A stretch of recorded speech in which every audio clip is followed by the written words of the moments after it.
नमस्कार दोस्तों, a very very good afternoon to everyone.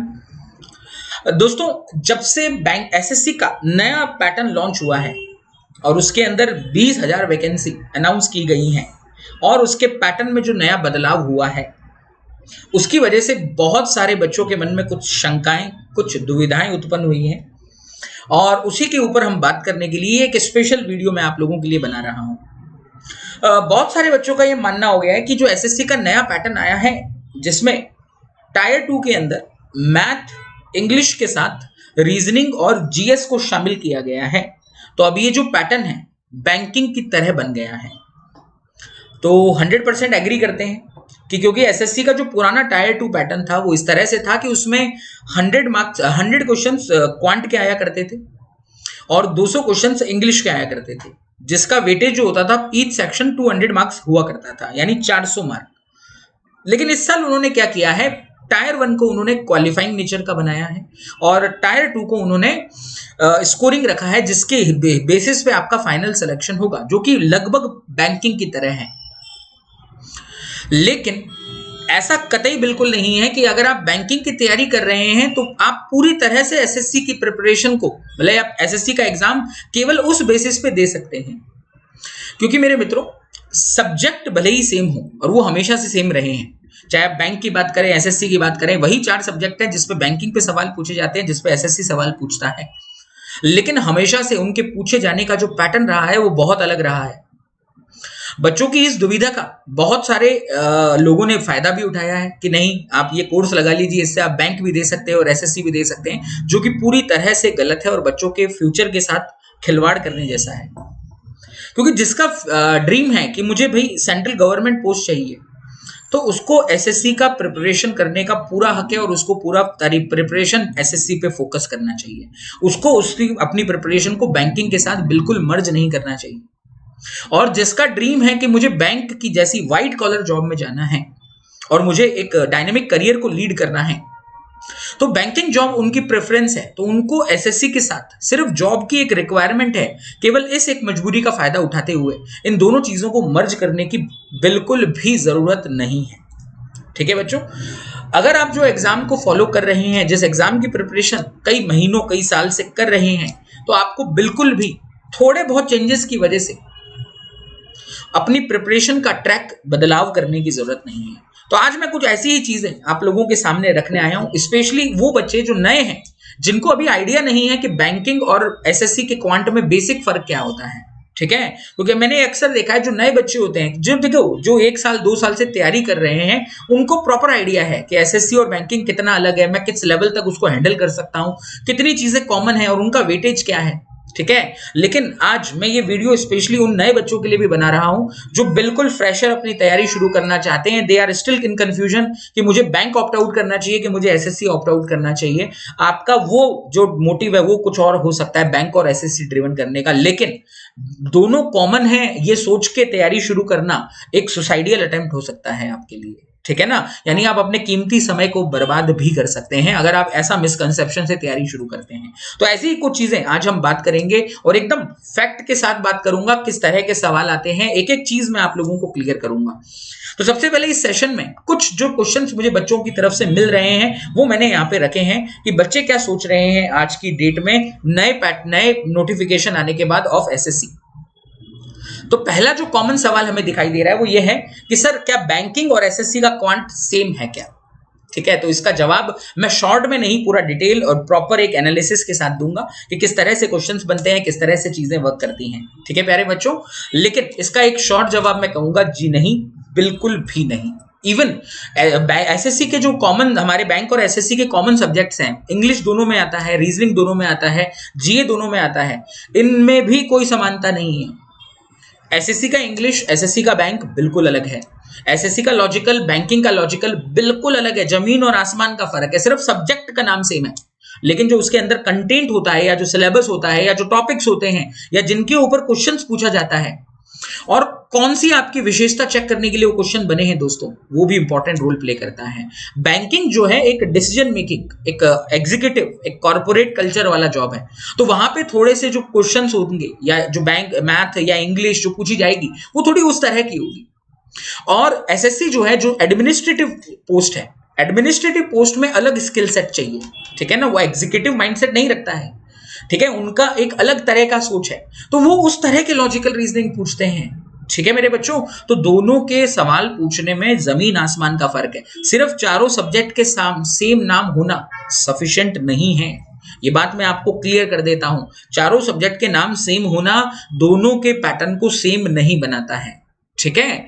दूसरा सवाल जो रेगुलर बच्चे मतलब दिमागों में चल रहा है वो ये है कि हैज पैटर्न ऑफ बैंक और एसएससी बिकम सेम नाउ, तो जी नहीं, केवल जो सिलेक्शन का क्राइटेरिया उन्होंने रखा है या जो स्कीम ऑफ एग्जाम रखी है वो लगभग अब बैंक और एसएससी की एक सी दिख रही है, लेकिन अगेन वही बात है, जो कंटेंट है, जो सिलेबस है, वो पूरी तरह से अलग है। Can I prepare both exam simultaneously, तो ये एक बड़ा ब्यूटीफुल सवाल है। इसमें ये बहुत नादान सा और बहुत प्यारा सा और मासूम सवाल है, जिसका सवाल मैं बिल्कुल लॉजिकल वे में आप लोगों को सेशन के अंत के समय में जरूर दूंगा, ठीक है।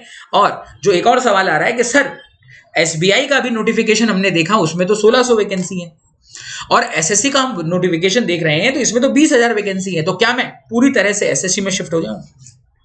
तो भैया एसएससी का जो एग्जाम है वो विद इन 3-4 मंथ्स है। अगर आप इतनी कैपेबिलिटी रखते हैं कि यार मैं ये पूरे सिलेबस को, जिसको एसएससी की तैयारी बच्चा सालों साल करता है, और एसएससी की तैयारी में दोस्तों सिर्फ कंसेप्ट और लॉजिक काम नहीं करते हैं, वहां पे आपकी प्रैक्टिस का लेवल भी देखा जाता है, क्योंकि एसएससी में अक्सर ऐसा होता है, आपने देखा होगा कि वो प्रीवियस ईयर के पैटर्न को बहुत ज्यादा फॉलो भी करते हैं, और उसकी वजह से बच्चों की स्पीड मैटर करती है एग्जाम्स में, तो वहां पे बहुत सारे फैक्टर अलग हैं। तो क्या आप वो सिलेबस अगर कर सकते हैं, अगर आपको ऐसा लगता है कि मुझे इन 20,000 वैकेंसीज की तरफ जाना है, और जो मैं 1 साल से बैंकिंग की तैयारी कर रहा हूं और सब्जेक्ट टू सब्जेक्ट महारत हासिल कर रहा हूं, उसको मैं एक ही क्षण में जीरो कर दूं और एसएससी पे पूरा शिफ्ट हो जाऊं, तो मेरे हिसाब से ये कोई मतलब लॉजिकल थिंकिंग नहीं है। इसके लिए आपको थोड़ा सा सोचना चाहिए, बैठना चाहिए, एक बड़ा डिसीजन है, तो इसके लिए आपको एक पर्सनल काउंसलिंग की जरूरत हो सकती है, ठीक है प्यारे बच्चों। तो ये एक बड़ा कॉल है, बड़ा कॉल है, and again I am meaning it, क्योंकि ऐसा अक्सर होता है जब आप एसएससी की तरफ शिफ्ट होंगे तो कहीं ना कहीं बैंकिंग की तैयारी, जब तक आप 1 साल से बैंकिंग की रोज तैयारी कर रहे हैं, उसकी एग्जाम निकालने में आपको डिफिकल्टी हो रही है, तो पैरेलल दोनों एग्जाम्स को लेके जाना और शिफ्ट करना एक बहुत बड़ा कॉल हो सकता है, ठीक है, क्लियर। तो ये एक थोड़ा सेंसिबल और बड़ा डिसीजन है, तो मैं तो कहूंगा ये किसी वीडियो या किसी 2 मिनट के या शॉर्ट के जरिए आप ये डिसीजन नहीं लीजिए, सोचिए, बैठिए, एनालाइज कीजिए and then take a call on it. Okay प्यारे बच्चों, तो सबसे पहले हम फैक्ट चेक करते हैं क्या हमारा एसएससी और बैंक का क्वांट सेम है या नहीं, ठीक है प्यारे बच्चों। तो मैंने बैंक एग्जाम के ऊपर जो पेपर आते हैं, लास्ट ईयर के जो मॉक्स आए हैं, ठीक है, हालांकि बैंक एग्जाम का पेपर मिलता नहीं है, वो मेमोरी बेसिस पे ही हमें ध्यान रखना पड़ता है, क्योंकि बैंकिंग अपने क्वेश्चंस को आउट नहीं करती है।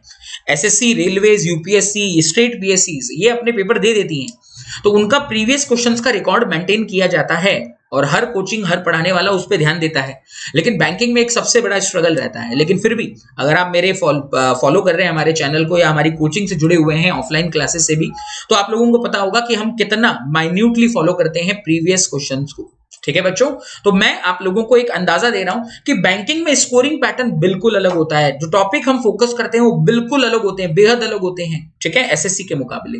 तो भैया अभी मैं मार्किंग में ज्यादा नहीं जाऊंगा, रीजन क्योंकि अभी एसएससी ने अपना पैटर्न ही बदल दिया है, पहले 100 सवाल मैथ्स में आते थे, अब उनको घटा के उन्होंने कम कर दिया है, तो आपको थोड़ा सा ये समझना पड़ेगा कि क्या सिस्टम है। तो सबसे पहले हम बात करेंगे सिंप्लीफिकेशन, जो कि बोर्ड मास के ऊपर बेस्ड होते हैं। बैंकिंग वालों का तो ये फेवरेट सब्जेक्ट है भैया, हाँ, कई YouTube चैनल केवल इस टॉपिक के भरोसे चल रहे हैं। 10 से 15 क्वेश्चन वो पूछते हैं सिंप्लीफिकेशन के बैंक एग्जाम में। अगर क्लरिकल लेवल का प्री एग्जाम है, मैं प्री और मेंस की बात नहीं करूंगा, मतलब फोकस वहां नहीं जाइएगा, लेकिन वेटेज ऑफ द स्कोरिंग की बात करूंगा। अगर आप क्लरिकल लेवल का कोई भी प्री देखेंगे तो उसमें 15 क्वेश्चन तक आते हैं। अगर आप पीओ लेवल का क्वेश्चन प्री देखेंगे तो 5 क्वेश्चन तक पूछे जाते हैं ऑन दिस टॉपिक। लेकिन एसएससी में तो ये बिल्कुल नहीं पूछा जाता है। बोर्ड मास के ऊपर आधारित कभी कोई हार्डली एक आध कोई क्वेश्चन टकर जाए तो टकर जाए, लेकिन it's not a regular question in that. तो आपको यहां पे इसकी तैयारी करनी ही नहीं पड़ती, एसएससी में तो ये आता ही नहीं है। अगर मैं बात करूं नंबर सीरीज की, तो बैंकिंग में ये प्री हो चाहे मेन हो, हर सवाल, हर पेपर में आपके 5 मार्क इस पे टिके रहते हैं। चाहे पीओ लेवल का मीन्स देखिए, क्लर्क लेवल मीन्स देखिए, क्लर्क प्री देखिए, पीओ प्री देखिए, 5 से ना तो कम आएगा ना उससे ज्यादा आएगा, बट 5 मार्क के लिए फिक्स होता है। लेकिन एसएससी में तो ये आता ही एलआर के अंदर है, लॉजिकल रीजनिंग के अंदर है, और इसके पैटर्न भी बड़े वियर्ड होते हैं। क्योंकि since it comes in the logical reasoning pattern, तो वो बिल्कुल अलग तरीके से आता है। तो हमारे बैंक एग्जाम में ये 5 मार्क के लिए पूछा जाता है नंबर सीरीज, ठीक है, लेकिन इसके जो पैटर्न रहते हैं आप देखिए डिफरेंस और मल्टीप्लिकेशन पे डिपेंड करते हैं, जो कि आपकी क्या बोल सकते हैं आप उसको कैलकुलेटिव एबिलिटी पे डिपेंड करता है। लेकिन नंबर सीरीज जो लॉजिकल रीजनिंग में पूछी जाती है वो किसी भी नंबर की प्रॉपर्टी को पकड़ के पूछ लेते हैं, तो उसके अंदर कोई सिक्वेंशियल मैथमेटिकल डिफरेंस या स्क्वायर इन सब के पैटर्न नहीं होते, वो कुछ भी हो सकता है। वो 2 डिजिट देके उनको आपस में मल्टीप्लाई करवा के या फिर कोई 2 डिजिट देके उनके आपस के डिफरेंस के ऊपर, मतलब किसी भी तरह से जोड़ जाड़ करके वो आप पूछते हैं इन पैटर्न्स को।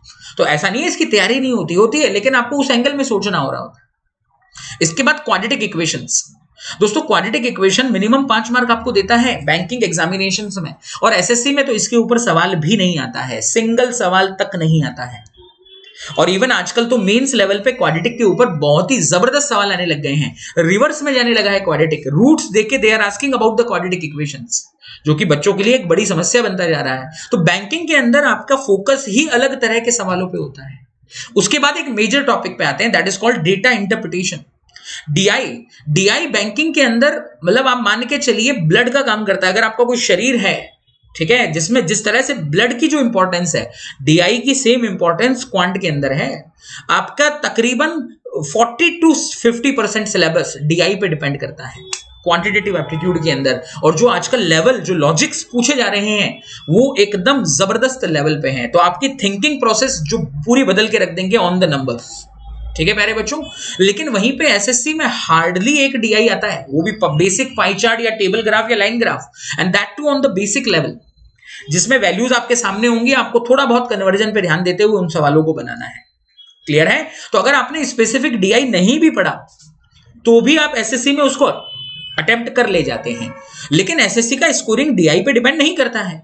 लेकिन बैंकिंग के अंदर अगर मैं 2-3 एग्जाम्स की अगर बात करूं, जैसे एसबीआई पीओ मेंस और अगर हम वहीं पे आईबीपीएस पीओ मेंस, इनमें मेंस में क्वांट सब्जेक्ट ही नहीं होता है, उनमें मेंस में क्वांट की बजाय data interpretation and data analysis use किया जाता है। आ रही है मेरी बात समझ में? जो कि बैंकिंग एग्जाम में हम पढ़ते हैं। ओके, तो बिल्कुल अलग लेवल है, ये सिर्फ नाम आपको कॉमन मिल सकता है लेकिन बिल्कुल अलग है, बिल्कुल अलग है। उसके बाद अगर हम बात करें अर्थमेटिक के ऊपर, तो दोस्तों अर्थमेटिक बैंकिंग एग्जाम में जो पूछी जाती है वो जनरली कंसेप्चुअल बेसिस पे होती है। छोटे छोटे कंसेप्ट्स जिनको हम शायद इतना इग्नोर कर देते हैं, उनके ऊपर बड़े सवाल बना दिए जाते हैं। 2 या 3 कंसेप्ट को एक साथ मर्ज करके केसलेट बना दिया जाता है। इवन आजकल अर्थमेटिक को डीआई में बदला जाने लगा है, लेकिन एसएससी में जो अर्थमेटिक आते हैं वन लाइनर की तरह ही आते हैं, और ज्यादा करके ये फॉर्मूला बेसिस पे होते हैं, ज्यादा करके ये फॉर्मूला बेसिस पे होते हैं, और सवालों के पूछने का जो एंगल रहा है वो बहुत अलग रहा है। अगर आप एक करिएगा, एक काम जरूर करिएगा, बैंकिंग का एक मेमोरी बेस्ड मैथ का जरूर देखिएगा और एक एसएससी का एक्चुअल पेपर जरूर और एनालाइज करके देखिएगा। अगर आप नए हैं और अगर आपको कोई कह रहा है कि यार बैंकिंग और एसएससी का ये कोर्स लगा लो, दोनों की वजह से आप दोनों एग्जाम दे पाओगे, तो ये बिल्कुल आपको गलत और गुमराह करने वाली बात है। तो भैया अपने सेंस से काम लीजिए। बैंकिंग में क्वांट में जो सवाल पूछे जा रहे हैं वो बिल्कुल अलग लेवल पे हैं, जबकि एसएससी का स्कोरिंग एरिया ही बहुत अलग है। अब अगर मैं बैंकिंग की तैयारी कर रहा हूं तो मेरा फोकस इन टॉपिक्स पे होगा, ये मेरे 50 या 40 क्वेश्चंस फॉर्म करेंगे। लेकिन अगर मैं एसएससी का पेपर दूंगा तो इनकी तैयारी से मैं हार्डली 5 या 6 क्वेश्चन भी नहीं कर पाऊंगा विद द सेम प्रिपरेशन। जो हम कहते हैं बैंकिंग की कोर्स लगा लो, एसएससी का अपने आप हो जाएगा, या एसएससी का लगा लो, बैंकिंग अपने आप हो जाएगा। तो ये हार्डली 4 या 5 सवाल कर पाएंगे आप एग्जाम के अंदर। आई बात समझ में? अब थोड़ा सा नजर हम एसएससी के पैटर्न पे भी डालते हैं। एसएससी का पैटर्न हमारा क्या है? तो जैसा मैंने कहा, एसएससी के अंदर आता है भाई साहब आपका अलजेब्रा, जिसको हम एडवांस मैथमेटिक्स कहते हैं। ठीक है बच्चों, इसमें एडवांस का जो पोर्शन है ना, एक मोटे तौर पे अगर मैं बताऊं, पिछले 2-3 सालों की अगर हम बात करें तो तकरीबन 60% रखता है एडवांस का पोर्शन, जिसमें आपका algebra, trigno, mensuration, geometry, number system को अगर हम पुट करें तो वो आते हैं। समझ में आई मेरे बच्चों बात? और बचा हुआ 40% इसमें आपका डीआई, जो मैंने कहा एक डीआई आता है, एक डीआई का मतलब 5 क्वेश्चन, और remaining portion will come as a arithmetic concept, जो टाइम एंड वर्क, परसेंटेज, ये जो चीजें हैं। लेकिन इसका वेटेज आज की डेट में एसएससी में थोड़ा कम रहा है, क्लियर है बच्चों? तो ये थोड़ा से आपकी चीजों में बदलाव लेके आ रहे हैं। तो जैसा मैंने कहा एल्जेब्रा के ऊपर बैंकिंग में तो सवाल बनते ही नहीं है, और अगर बनते भी हैं तो एकदम बेसिक एल्जेब्रिक एक्सप्रेशन जो होते हैं, जो बच्चे को भी पता होंगे, उसके लिए अलग से कुछ पढ़ने की जरूरत नहीं है। A square minus B square is equal to A plus B A minus B, ठीक है? A cube plus B cube A plus B A square minus A B plus B square. तो इस तरह के सवालों पे चीजें पूछी जा रही हैं बैंकिंग में, अगर आया भी तो, ठीक है? लेकिन एसएससी में जो अलजेब्रा आता है वो बहुत डिटेल नॉलेज में मांगते हैं, ठीक है? जो आपकी 8वीं 9वीं 10वीं में जितने भी अलजेब्रा की थ्योरम्स होंगी उन सबके ऊपर सवाल बनते हैं और अच्छा खासा वेटेज आता है। अब हालांकि सवालों का नंबर बदल गया है तो ये थोड़े बहुत फ्लक्चुएट भी करेंगे। ये मैंने जो नंबर लिखे हैं ये प्री प्लस मेंस दोनों को दिमाग में रखते हुए बनाए हैं, ठीक है ना? तो ये मत सोचिएगा अरे पेपर में ही 30-25 सवाल आ रहे हैं आप 7-8 एक से, वो ऐसा नहीं रखा गया है। मैंने प्री प्लस मेंस दोनों की पिक्चर को ध्यान में रखते हुए एक टॉपिक का सब्जेक्ट का वेटेज में आपको बताने की कोशिश कर रहा हूं। Same with trigonometry bank exam में तो बिल्कुल भी नहीं पूछी जाती, लेकिन एसएससी में ये मेजर पार्ट प्ले करती है। अभी नया जो सिलेबस आया उसके हिसाब से ट्रिग्नोमेट्री में काफी सारी चीजों को कम कर दिया गया है, ठीक है, अकॉर्डिंग टू द सिलेबस। लेकिन एक बात याद रखिए, कंपटीशन का कोई सिलेबस होता नहीं है। अगर उन्होंने ट्रिग्नोमेट्री लिखा है तो उसमें जो जो चीजें उसकी रेंज में आती हैं आपको सब पढ़नी चाहिए। तो आप ये नहीं कह सकते ये तो आउट ऑफ सिलेबस क्वेश्चन आ गया है। कंपटीशन का कोई परफेक्ट सिलेबस कभी नहीं होता, तो आपको अपनी तैयारी करते समय इसके ऊपर पूरा वेटेज देना होता है। तो एसएससी के अंदर ये बिल्कुल अलग तरीके से वर्क करता है। सेम विद मेंसुरेशन ऑल्सो, ठीक है? बैंक एग्जाम में मेंसुरेशन रहता है, एरिया एंड वॉल्यूम, लेकिन जो हमारे सवाल आते हैं वो डायरेक्ट फॉर्मूला बेसिस होते हैं और एकदम बेसिक लेवल के सवाल होते हैं, कोई बहुत तूफानी सवाल नहीं होते हैं। 1 या 2 बार मैंने ऐसा पाया है पिछले 8-10 सालों में कि कभी डीआई बना दिया गया हो तो 4-5 सवाल उस पे बन जाते हैं, लेकिन अदरवाइज इतना हाई लेवल, और लिटरली बताता हूं बैंकिंग एग्जाम की तैयारी करने वाले 80% स्टूडेंट मेंसुरेशन टॉपिक तो छोड़ के तैयारी करते हैं। क्लियर? जो कर चुके हैं या जो कर रहे हैं उनको पता होगा जो मैं बात कह रहा हूं। मेंसुरेशन क्योंकि फॉर्मूला बेसिस पे होता है, थोड़ा टाइम कंज्यूम करता है, लिखना पड़ता है, वैल्यू भी अच्छी रहती है, बड़ी रहती है, तो बच्चे इनको अवॉइड करते हुए अपनी तैयारी कर रहे होते हैं। लेकिन वहीं पे एसएससी में मेंसुरेशन बहुत डिटेलिंग में आता है, ऐसे ऐसे शेप्स और ऐसे ऐसे सवालों पे क्वेश्चंस बनते हैं, ऐसे ऐसे कंसेप्ट पे सवाल बनते हैं जो शायद हम बैंकिंग में देखते भी नहीं है। क्लियर है? तो भैया बहुत फर्क है। उसी के साथ नंबर सिस्टम के ऊपर 1 से 2 सवाल आजकल आने लगे हैं पिछले कुछ समय से, मेंस में वो भी, ठीक है ना? लेकिन उसके लिए भी बहुत गहराई वाले टॉपिक नहीं पढ़ने पड़ते, लेकिन एसएससी के अंदर अच्छे खासे नंबर सिस्टम के ऊपर क्वेश्चन बनते हैं और आपको नंबर की सारी प्रॉपर्टीज पढ़नी पड़ती है। बैंक के अंदर भी हम प्रॉपर्टी पढ़ते हैं लेकिन उतनी डिटेलिंग की जरूरत नहीं होती है। लेकिन एसएससी की अगर आप तैयारी कर रहे हैं तो आपको नंबर सिस्टम पे पूरा ध्यान देना होगा। इसी के साथ ज्योमेट्री। तो बच्चों ज्योमेट्री जो है, रेयर क्वेश्चंस, जो मैंने क्या कहा बैंकिंग में रेयर क्वेश्चन, रेयर का मतलब इसलिए है कई बार ऐसा भी हुआ है कि कुछ सवाल पूछे गए हैं, जैसे कि मैं 1-2 एग्जाम्स बता सकता हूं कि जो एसबीआई पीओ में 2017 या 18 का पेपर था उसमें एक ज्योमेट्री के ऊपर क्वेश्चन था। और अगर हम बात करें आईबीपीएस पीओ की तो 2018 में मेंस के अंदर एक सवाल उन्होंने ज्योमेट्री पे दे दिया था, शेप बना के एंगल वगैरह के ऊपर सवाल दे दिया था, दैट्स इट। लेकिन एक रेगुलर पैटर्न नहीं है, ठीक है ना? तो मैं सही बताऊं तो कोई स्पेशली ज्योमेट्री पढ़ता भी नहीं है बैंकिंग की तैयारी करते समय, लेकिन एसएससी में यही एक बहुत हैवी और जबरदस्त टॉपिक की तरह है और जिसको आपको पढ़ना पड़ता है इन डिटेल। क्लियर है बच्चों? अब बात करते हैं एक बड़े मुद्दे पे, एक अहम सवाल पे, ठीक है? तो मैंने जो भी आपको चीजें बताई हैं, एक्चुअल जो पेपर के पैटर्न आए हैं उनको बेसिस या ध्यान में रखते हुए मैंने आपको ये सारी चीजें बताई हैं। आई होप ये सारी चीजें आप लोगों को समझ में आई होंगी और क्लियर रही होंगी। क्लियर है? अब हम बात करते हैं एक और अहम मुद्दे पे, ठीक है? तो वो कहते हैं कि हम इन दोनों की तैयारी, how can you prepare for both exam simultaneously, आप दोनों एग्जाम के लिए साइमल्टेनियसली कैसे तैयारी करेंगे? तो दोस्तों एक बात बताता हूं, अगर आप फ्रेशर कैंडिडेट हैं, ठीक है, तो आप ये बिल्कुल भी मत करिएगा। रीजन समझाता हूं, ये बिल्कुल उस स्टंट की तरह हो जाएगा जो अजय देवगन अपनी फिल्मों में एंट्री करते समय लेते हैं, 2 मोटरसाइकिल पे 2 घोड़ों पे पैर रख के। तो भैया वो भी ग्राफिक्स और पूरे स्टंटमैन की मदद से किए जाते हैं। समझ में आई बात? तो ये रियल लाइफ की चीजें नहीं है। दोनों को अगर एज अ फ्रेशर आप साथ लेके चलोगे तो उसके लिए या तो आपकी ग्रास्पिंग लेवल बहुत सुपर्ब लेवल की चाहिए और आपका बेस उस तरह से चाहिए कि आपकी लगभग 40-50% मेंटली प्रिपरेशन ऑलरेडी हो रखी है। आई मेरी बात समझ में? तो थोड़ा सा एक इस चीज को ध्यान में रखिए। ये दोनों प्रिपरेशन को साथ में कौन लेके चल सकता है या करना भी चाहते हैं तो कैसे करें, पहले मैं बताता हूं। पहले फर्स्ट किसी एक एग्जाम के ऊपर कमांड करें। जैसे फॉर एग्जांपल अगर आप बैंकिंग की तैयारी करना चाह रहे हैं तो पहले बैंकिंग के सिलेबस को पूरी तरह से ग्रास्प करें। ठीक है प्यारे बच्चों, पूरी तरह से बैंकिंग को, देन फिर एसएससी की तरफ जाएंगे। उसके बाद सेकंड ऑप्शन एसएससी को रखें।